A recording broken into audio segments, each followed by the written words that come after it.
Shalom kekasih Tuhan, selamat pagi.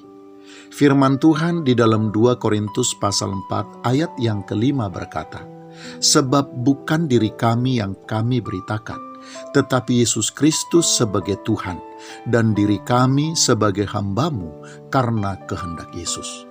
Kekasih Tuhan, ada nasihat baik yang saya kira sangat patut dicamkan oleh setiap anak-anak Tuhan, terlebih para pelayan Tuhan. Nasihat yang baik tersebut berbunyi, "Jangan menjelaskan siapa dirimu, kelebihanmu, prestasimu, apalagi kebaikanmu kepada siapapun. Karena orang yang menyukaimu tidak membutuhkan hal itu, sedangkan orang yang tidak menyukaimu, apalagi yang membencimu, tidak akan percaya dengan hal itu." Kekasih Tuhan, orang yang menyukai kita akan cenderung menerima kita apa adanya. Jangankan kelebihan dan kebaikan kita, bahkan kekurangan serta kelemahan kita pun tidak akan terlalu penting bagi mereka.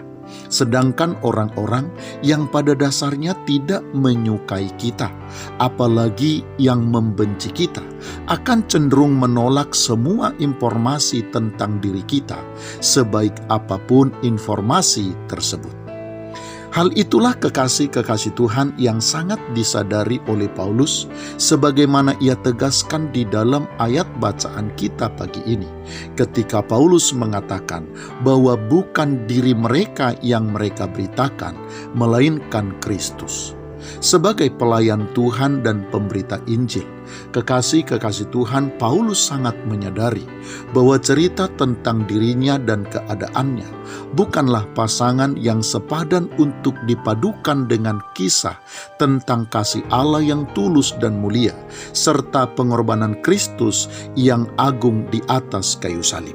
Paulus juga sangat menyadari bahwa cerita tentang dirinya, sebaik apapun itu, jika digandengkan dengan berita Injil, justru hanya akan mengurangi dan hanya akan mendegradasi nilai yang sesungguhnya dari berita Injil kebenaran tersebut. Kekasih Tuhan, apa yang sudah terjadi dan apa yang sudah berubah di dalam diri para pemberita kebenaran memang pasti akan membawa dampak yang baik bagi pemberitaan mereka.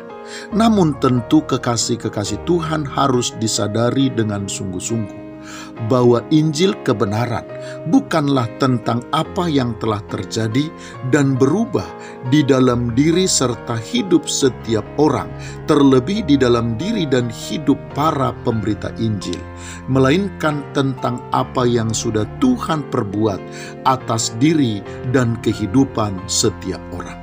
Bahwa untuk menyelamatkan semua orang, Tuhan Yesus Kristus telah mengorbankan dirinya mati di atas kayu salib. Selamat pagi, Tuhan Yesus memberkati. Shalom.